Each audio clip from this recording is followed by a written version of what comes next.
We're about to show you a 10 to 15 minute redneck circuit training routine you can do that's going to help you improve your functional fitness as you grow older. And we're going to use the latest and greatest high-tech piece of equipment, high-tech, low budget. They call these things something different in different areas of the country. Here in the Rocky Mountains of North Idaho, we call it the log. Stay tuned.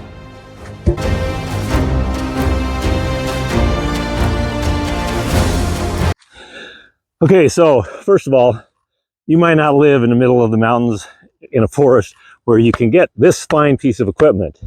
But if you live anywhere near a home improvement store, they probably sell fence posts, and a fence post will work just as well. And if you can't do either of those things, then there's another high-tech piece of equipment that you can use. We call it a rock. The bigger the rock, the better. Sometimes we call it a BFR. In any case, there's always some piece of weight that you can use that's something you can get out into nature and enjoy nature while you're doing your workout. There's nothing wrong with working out in the gym. Don't get me wrong. I like working out in the gym. I do it on a regular basis, but it's also good to do movements that are more functional, that are more real world movements than what you're going to get when you're in the gym.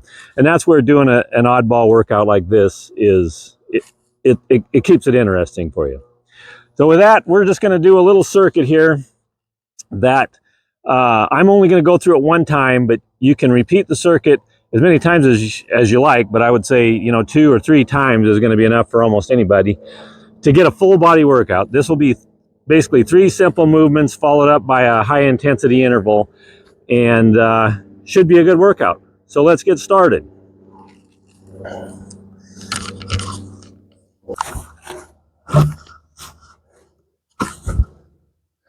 Okay. So the first one's going to be a squat. Simple squat. We're going to go 15 reps and get this party moving. 1, 2, 3, 4, 5,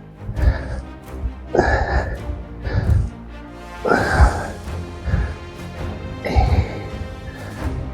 9, 10, 11, 12, 13, 14, 15.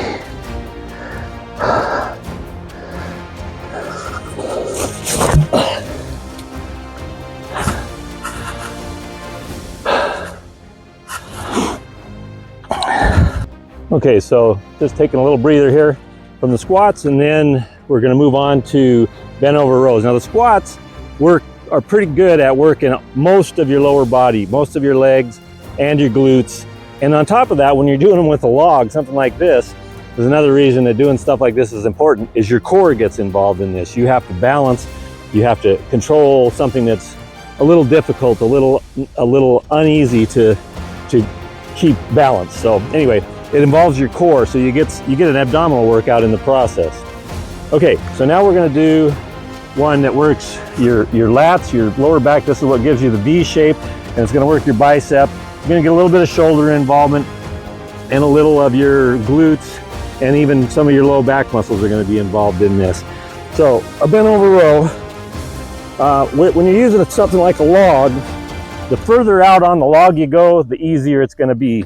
The closer in you go, the more weight you're going to handle. So bent over row, basically keep your back flat and get in this position, and you just pull it into your chest like this. And this is working your lats, and you're trying to work instead of being like this and doing this where you're just working your biceps. You're trying to stay where you're bringing your arms back more in this direction, because this is what works your lats. Your biceps are going to get the work anyway, but we're trying right now to work your lats a little bit. Now, I lost count. I was going for 15. Pretty sure we're about there. We'll throw in 5 more just for good measure. 1, 2, 3, 4, 5. Okay, there's that one.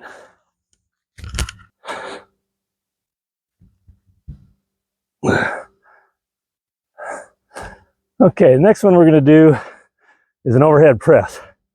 Now, I chose a fairly good size log, so we'll see how many we do, but we're going to go for 10. 1, 2, this is a real exercise in balance here. 4, 5, 6, and this is working your shoulders, your chest, and your triceps. 10.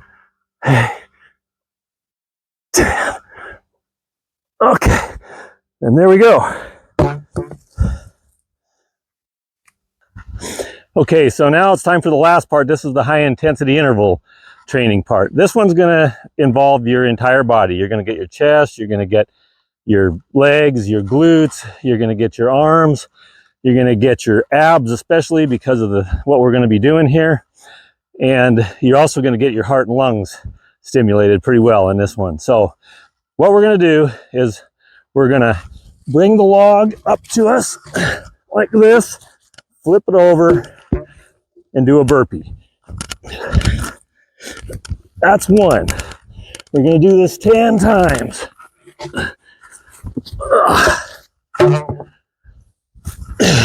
2, and it's raining out here, that's why I got the hat on. One of the downsides of working outside. 3.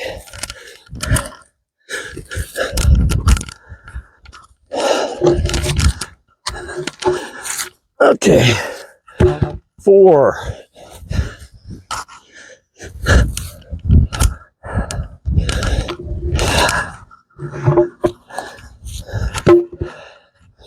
5. You can see I'm already breathing hard.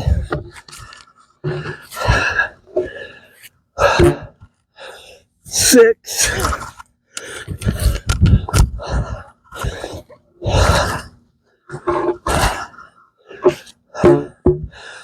7. Doesn't look like that much activity, does it? But it is.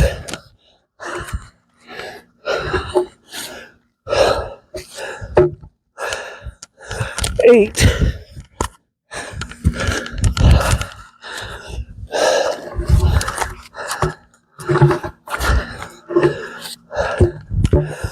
9.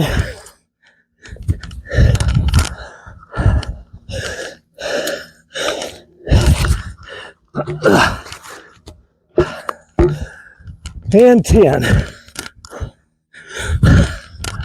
Whew. So,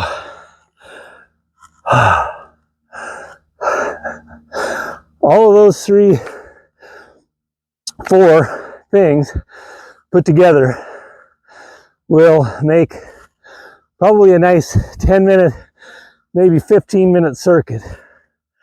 If you do that a couple of times, at least once a week, to keep your workouts mixed up and interesting, you're going to get the benefit of being outdoors to do your workout. And even though we don't have any sunshine today, you still get some vitamin D out of that. And you get a real taste of functional fitness. And again, that's the kind of fitness that as you get older, like me at 64, it helps you be able to play a better round of golf, to go on a hike in the wilderness, to play a game of baseball with your grandkids, those kind of things. And those, I think, are far more important when it comes to living well as you age than lifting the heaviest weight you possibly can. Lifting heavy weights is important because you build muscle, but it isn't, you don't have to go crazy there. But it's really good to be functionally fit and to be able to engage in life and enjoy some of the things that some of your contemporaries won't be enjoying because they didn't do anything like this. You know, I want to throw in a plug for Spartan races just because it's something that I enjoy doing, and I think it's something that can really benefit a lot of people. Those races, if you don't know what they are, they're an obstacle course race, and they involve all kinds of things that you have to be functionally fit in order to complete the race. They involve distance. They have several different races. The shortest one's about 3.5, 4 miles, so almost anybody can complete that because you can walk it if you have to. And then there's carrying heavy objects, there's climbing over walls, there's climbing ropes, there's mud, there's water, there's just a little bit of all kinds of things that test your body. And the race is essentially, originally was designed, just everything about it was designed to make you want to quit. And the biggest thing you'll gain from doing one of those races is it'll make you mentally tougher if you finish it. Because there will come a time somewhere in that race where you're going to want to say, you know what, why am I doing this? And the reason why is because you want to prove to yourself that you're capable of doing something really hard. So anyway, little plug for Spartan races. In fact, I'll put in the description of this video, I'll put a discount code that you can use to get, I think it's 20% off of any tickets if you want to join a Spartan race. So discount code in the description. You know, as we get older, it becomes less and less important how much weight we can lift, going for the biggest, heaviest lift. What does become important is functional fitness. So I hope you get value from this video. I hope you actually commit to doing a workout like this, whether you have to use a rock or a fence post or even a tire, an old tire, you can make this happen. And if you did, please subscribe, please share this video, and comment down below. Thanks for watching.